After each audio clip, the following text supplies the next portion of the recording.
Hi everyone, and next chapter जिसके बारे में हम पढ़ने वाले हैं इसका नाम है बूटस्ट्रैप।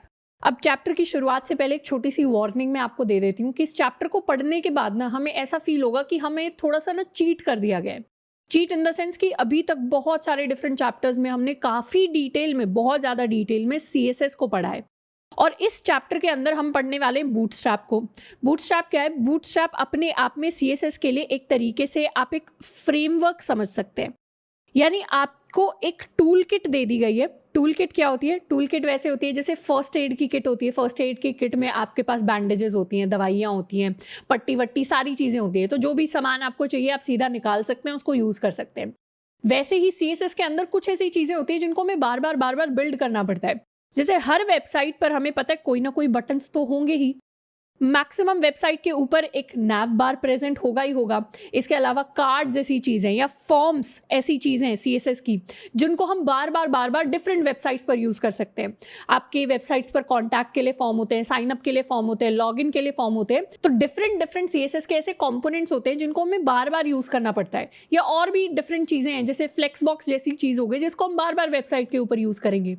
तो बूटस्ट्रैप हमें वो शक्ति प्रदान करता है जिसकी मदद से ऐसी चीज़ें, ऐसे कंपोनेंट्स जिनको हमें बार बार यूज़ करना पड़ता है, उसको बूटस्ट्रैप ने ऑलरेडी एक अच्छी स्टाइलिंग देकर एक टूल किट बना के रख रखी है कि आपको अपनी वेबसाइट पर एक बटन लगाना है तो आप बूटस्ट्रैप का अच्छा सा CSS से स्टाइल्ड बटन उठा सकते हैं और अपनी वेबसाइट के ऊपर लगा सकते हैं।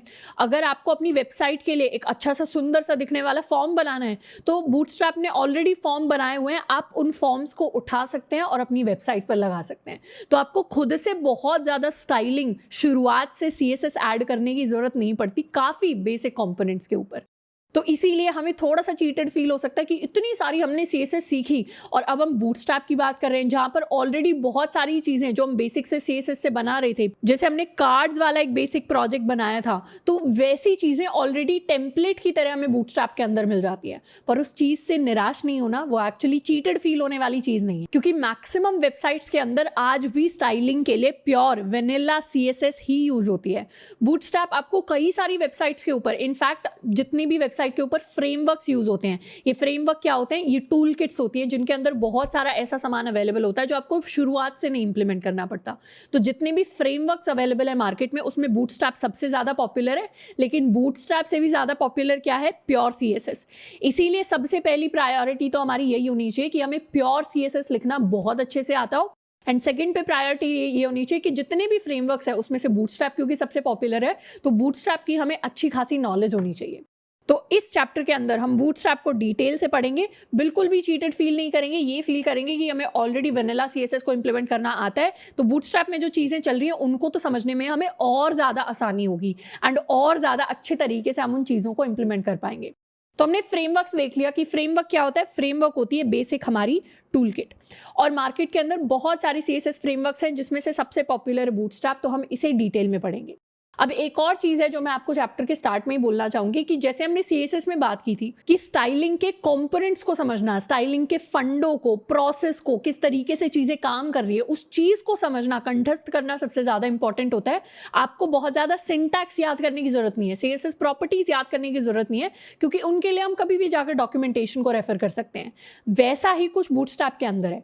बूटस्ट्रैप के अंदर क्या क्या चीजें एग्जिस्ट करती हैं, किस तरीके से उनको हम इंप्लीमेंट कर सकते हैं, कैसे बूटस्ट्रैप को रन करना है अपने सिस्टम के ऊपर, तो इस तरीके की चीजों को समझना बहुत ज्यादा जरूरी है। कंपोनेंट्स कौन कौन से एग्जिस्ट करते हैं, उनकी स्टाइलिंग हम खुद कैसे चेंज कर सकते हैं, वो फंडे समझना जरूरी है, रादर देन कि हम बूटस्ट्रैप को पूरा याद कर लें, उसकी क्लासेस को याद कर लें।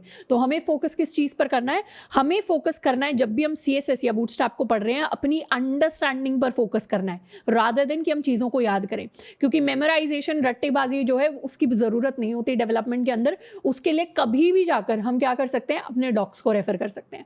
ऑब्वियसली कुछ ऐसी क्लासेस होंगी, कुछ ऐसी बेसिक चीजें होंगी जिनको हम इतनी बार यूज कर लेंगे कि वो हमें याद ही हो जाएंगी अल्टीमेटली। जैसे मुझे अब पता है कि अगर मुझे बैकग्राउंड कलर चेंज करना है तो मुझे बैकग्राउंड कलर प्रॉपर्टी को यूज करना पड़ेगा, या फॉन्ट साइज चेंज करना है तो फॉन्ट साइज प्रॉपर्टी को यूज करना पड़ेगा। तो बेसिक चीजें तो हमें ऑलरेडी याद हो जाती हैं, बट कुछ कॉम्प्लेक्स चीजें जैसे अलाइन आइटम्स, जस्टिफाई कंटेंट, इन सब में डिफरेंसेस क्या होते हैं वो आप कभी भी जाकर अपने डॉक्यूमेंटेशन को रेफर करके दोबारा सीख सकते हैं। अब बात करते हैं बूटस्ट्रैप की। बूटस्ट्रैप एक बहुत स्पेशल फ्रेमवर्क है जो हमारी फ्लेक्स बॉक्स के कॉन्सेप्ट पर काम करता है। यानी फ्लेक्सबॉक्स के अंदर हमने सीखा था कि कैसे अपने कंपोनेंट्स को लेआउट में सेटअप करना है, तो उसी सेम कॉन्सेप्ट पर हमारा बूटस्ट्रैप वर्क करता है। एंड इसके साथ साथ बूटस्ट्रैप के अंदर कई प्री बिल्ट कंपोनेंट्स भी होते हैं। प्री बिल्ट कंपोनेंट्स कहने का मतलब है कंपोनेंट्स हो गए, जैसे हम बटन को एक कंपोनेंट कह सकते हैं, तो हमारे कई सारे प्री बिल्ट बटन्स होंगे, हमारे फॉर्म्स होंगे कई सारे। इसके अलावा कह सकते हैं नैव बार होगा, या जो कार्ड हमने बिल्ड किए थे उस तरीके के कार्ड टाइप कंपोनेंट्स होंगे, एंड और भी डिफरेंट कंपोनेंट्स होंगे जिनको हम यूज करके देखने वाले हैं आज के चैप्टर के अंदर। तो इस तरीके के प्री बिल्ड कंपोनेंट्स होते हैं बहुत सारे, जिनकी स्टाइलिंग ऑलरेडी दे रखी होती है, तो पहले से ही खूबसूरत दिखने वाले कंपोनेंट्स हैं जिनको बस हमें अपने फाइल के अंदर यूज करना है, इंक्लूड करना है। तो सबसे पहले बात करते हैं कि बूटस्ट्रैप एग्जैक्टली है क्या। बूटस्ट्रैप की अगर वो जो डेफिनेशन दिखाते हैं वेबसाइट के ऊपर उसकी बात करें तो bootstrap is a powerful feature packed front end tool kit, यानी ऐसी फ्रंट एंड की टूल किट है जिसके अंदर बहुत सारे फीचर्स पैक्ड है। अब इससे हम काफ़ी चीज़ों को बिल्ड कर सकते हैं, प्रोटोटाइप से प्रोडक्शन तक। यानी अगर हमें सिर्फ किसी चीज़ का प्रोटोटाइप बनाना है, मतलब छोटे लेवल पर सिर्फ एग्जाम्पल के लिए किसी को शोकेस करने के लिए चीज़ बनानी है, अगर कॉलेज का सिर्फ प्रोजेक्ट बनाना है तो उस तरीके की चीज़ें भी बना सकते हैं। और एक्चुअल आपको रियल लाइफ वेबसाइट्स के ऊपर इसको इंप्लीमेंट करना है जो प्रोडक्शन लेवल पर काम कर रही हैं, तो आप उस तरीके की चीज़ें भी बिल्ड कर सकते हैं इन मिनट्स। वैसे इन मिनट्स कहना मतलब हर चीज़ इन मिनट्स नहीं हो पाएगी, बट डेफिनेटली आपको बहुत सारी एग्जिस्टिंग चीज़ें मिल जाएंगी जो बहुत सुंदर है, एंड उसमें हम अपने हिसाब से कस्टमाइजेशंस भी कर सकते हैं। तो बेसिकली बूटस्ट्रैप के अंदर ऑलरेडी हमारी प्री बिल्ट CSS फाइल्स होती हैं। अब CSS फाइल्स कहने का क्या मतलब है, हम हमेशा अपने प्रोजेक्ट के लिए एक style.css को क्रिएट करते हैं और style.css में हमारा सारा CSS का कोड लिखा होता है। अब उस style.css को हम किसी भी HTML के साथ अटैच कर दें तो सारी स्टाइलिंग हम इंपोर्ट कर पाएंगे। वैसे ही बूटस्ट्रैप के अंदर भी आपकी प्री बिल्ट CSS फाइल्स होती हैं जिनके अंदर कुछ CSS लिखा हुआ है, उसको आप डायरेक्टली इंपोर्ट कर सकते हैं और डायरेक्टली उस स्टाइल को अपने डॉक्यूमेंटेशन के अंदर ऐड कर सकते हैं। तो एक बार हम बूटस्ट्रैप की वेबसाइट को विजिट करके देखते हैं। ये है मेरी बूटस्ट्रैप की वेबसाइट, ये है मेरा इंट्रोडक्शन पेज। तो आप जब भी सर्च करेंगे बूटस्ट्रैप, हम कहाँ जा सकते हैं, हम getbootstrap.com पर जब भी जाएंगे तो ये हमारे लिए मेरी पूरी बूटस्ट्रैप की वेबसाइट खुल जाएगी। एंड अगर इस वेबसाइट के ऊपर मुझे बूटस्ट्रैप के बारे में और चीज़ें जाननी है तो हम हमेशा डॉक्यूमेंटेशन पर जा सकते हैं, रीड डॉक्स। तो यहाँ पर डिफरेंट चीज़ें मुझे मिल जाएंगी। अब यहाँ पर मेरी डेफिनेशन मुझे मिल जाएगी, एंड इसके साथ साथ काफ़ी सारी चीज़ें हमें इस वाले नैव बार के अंदर दिख रही हैं, जैसे लेआउट में ब्रेक पॉइंट, कंटेनर, ग्रिड, इन सारी चीज़ों को हम सीखने वाले हैं। हम फॉर्म्स की बात करें तो फॉर्म्स में किस किस तरीके से चीज़ें वर्क करती हैं। हम कंपोनेंट्स की बात कर सकते हैं। एग्जाम्पल देख लेते हैं कि बूटस्ट्रैप में होता क्या है। जैसे कंपोनेंट्स में मैं बटन्स पे जाऊँ तो बूटस्ट्रैप की हेल्प से मैं ये अलग अलग टाइप के सुंदर दिखने वाले बटन्स को क्रिएट कर सकती हूँ। हमारे जो नॉर्मल बटन्स हम HTML CSS से क्रिएट करते हैं वो बहुत ही ज़्यादा बेसिक दिखते हैं, बट बूटस्ट्रैप से जो बटन क्रिएटेड हैं इनकी स्टाइलिंग हमें और ज़्यादा इंटरेस्टिंग लगेगी। इस तरीके के बटन्स हम क्रिएट कर सकते हैं, इस तरीके के बटन्स हम क्रिएट कर सकते हैं, और ये तो सिर्फ बटन्स का एग्जाम्पल है। इसके अलावा अगर मुझे कोई कार्ड क्रिएट करना हो तो कुछ इस तरीके के हम कार्ड क्रिएट कर सकते हैं, या फिर हमें कुछ नैव बार टाइप चीज़ क्रिएट करनी है तो नेविगेशन बार के लिए ये ड्रॉप डाउन हो गया। इस तरीके से कोई भी नेविगेशन बार क्रिएट किया जा सकता है। साथ के साथ मुझे कुछ सर्च करना हो, साथ में एक बटन देना हो, इस तरीके का नैव बार हम क्रिएट कर सकते हैं। या फिर और भी चीज़ें हैं, जैसे अगर मुझे अलर्ट्स क्रिएट करने हैं तो इस तरीके के हम अलर्ट्स दिखा सकते हैं अपनी वेबसाइट के ऊपर, उनको हम रीसाइज भी कर सकते हैं। तो इस तरीके की जो फंक्शनैलिटीज़ होती हैं जो सिर्फ CSS तक लिमिटेड नहीं है, जावास्क्रिप्ट को भी यूज़ करके काफ़ी सारी फंक्शनैलिटी, काफ़ी सारी चीज़ें जो इम्प्लीमेंट होती हैं वो सब बूटस्ट्रैप के अंदर अवेलेबल होती हैं। इसके अलावा अगर मुझे फॉर्म्स को देखना है तो फॉर्म्स के अंदर कई सारी डिफरेंट टाइप की चीज़ें हम क्रिएट कर सकते हैं। जैसे अगर यहाँ पर मुझे ये सुंदर रेडियो बटन्स हम बना सकते हैं, या फिर अगर मुझे लेआउट की मैं बात करूं तो इस तरीके का कुछ बेटर दिखने वाला फॉर्म हम क्रिएट कर सकते हैं, ग्रिड की फॉर्म में क्रिएट कर सकते हैं। इस तरीके का एक कंप्लीट फॉर्म लेआउट हम बना सकते हैं। तो ऐसी काफ़ी सारी चीज़ें होती हैं जिनको हमें बार बार यूज़ करना पड़ता है। एंड अगर हम फॉर्म CSS से बनाने लग जाएं, प्योर CSS से, तो ऐसा फॉर्म हम बना सकते हैं, बिल्कुल बना सकते हैं, बट उसमें हमें थोड़ा सा टाइम लगेगा। हो सकता है हमें 10 मिनट लग जाए, हो सकता है हमें 15 मिनट लग जाए, बट यहाँ से बूटस्ट्रैप से अगर हम उस फॉर्म के डिफरेंट क्लासेस को सीधा इम्प्लीमेंट कर लेंगे तो हो सकता है सेम फॉर्म को हम 2 से 3 मिनट के अंदर पूरा तैयार करके रेडी होकर बैठ जाए। तो बूटस्ट्रैप अपने साथ डिफरेंट डिफरेंट फायदों को लेकर आता है। बूटस्ट्रैप के बेनिफिट्स की बात करें तो मेजर 3 बेनिफिट्स होते हैं। सबसे पहला, बूटस्ट्रैप की मदद से जो हम डेवलपमेंट करते हैं वो प्रोसेस हमारा फास्टर हो जाता है, ईजियर हो जाता है, जल्दी हम सेम चीज़ों को इंप्लीमेंट कर पाते हैं। ऐसा नहीं उन चीज़ों को बेसिक CSS से इंप्लीमेंट नहीं किया जा सकता, बस ये है कि जल्दी किया जा सकता है with the help of a framework like bootstrap. इसके अलावा हमारे पास काफ़ी प्री बिल्ट कंपोनेंट्स होते हैं जो कि अच्छी चॉइस होती हैं, देखने में सुंदर होते हैं।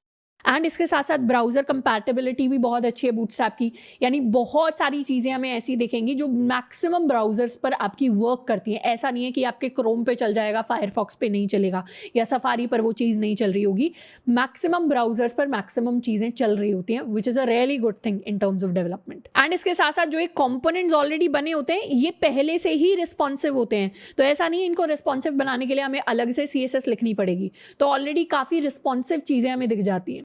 जैसे यहाँ पर इंस्पेक्ट करूँ अगर इस फॉर्म को, तो स्क्रीन साइज जैसे जैसे छोटा होगा, ये क्या हुआ, रिस्पॉन्सिव है, इसीलिए ईमेल पासवर्ड अब 2 लाइंस के ऊपर आ गया। नहीं तो नॉर्मल लेआउट में ईमेल एंड पासवर्ड था, यहाँ पर सिटी स्टेट जिप, इनको भी छोटा करेंगे तो इन तीनों के लिए भी अलग अलग मेरे पास ऑप्शंस आ गए। तो इस तरीके से जो भी कंपोनेंट्स यूज़ करते हैं हम, जो भी लेआउट देखते हैं वो पहले से ही ऑलरेडी रिस्पॉन्सिव होता है, तो वो रिस्पॉन्सिव बनाने में हमें टाइम एक्स्ट्रा नहीं लगाना पड़ता। बट यहाँ पर एक सवाल आपके दिमाग में आ सकता है, तो फिर तो हमें हमेशा बूटस्ट्रैप यूज़ करना चाहिए, हमें CSS की क्या ज़रूरत है? CSS की ज़रूरत इसलिए होती है कि बूटस्ट्रैप में ज़रूरी नहीं है कि एग्जैक्टली जो आप सोच रहे हैं आपको वैसा कॉम्पोनेंट दिख जाएगा। तो ऑलरेडी अगर आपने कोई कॉम्पोनेंट का लेआउट ले लिया है, उसको अपने हिसाब से और कस्टमाइज करने के लिए हम CSS को यूज़ कर सकते हैं। वरना अगर हमें ऐसी चीज़ बनानी है जो पहले किसी ने अच्छे से इंप्लीमेंट कर नहीं रखी हो, तो अपने जो भी कस्टमाइजेशंस होते हैं वो सारे के सारे एट द एंड करने तो हमें वेनिला CSS से ही पड़ते हैं। एंड इसके साथ साथ हम मोस्टली केसेस में सिर्फ प्योर CSS को ही यूज़ करेंगे, पर जब हमें जल्दी चीज़ों को करना होगा, फास्टर या ईजियर प्रोसेस बनाना होगा, तब हम अपने बूटस्ट्रैप को यूज़ कर सकते हैं। और बूटस्ट्रैप को वेबसाइट्स के ऊपर यूज़ करना कंपलसरी नहीं होता, तो ऐसा कोई कंपल्जन नहीं सोचना कि हमने फ्रेमवर्क बूटस्ट्रैप सीख लिया तो हमेशा इसी को यूज़ करना है आज के बाद। जब आपको फील हो कि हाँ कुछ ऐसे कॉम्पोनेंट्स हैं या कुछ ऐसे लेआउट्स हैं जो बूटस्ट्रैप के अंदर बहुत अच्छे से अवेलेबल हैं और वेबसाइट के ऊपर सुंदर लगेंगे, तब हम बूटस्ट्रैप को यूज़ कर सकते हैं।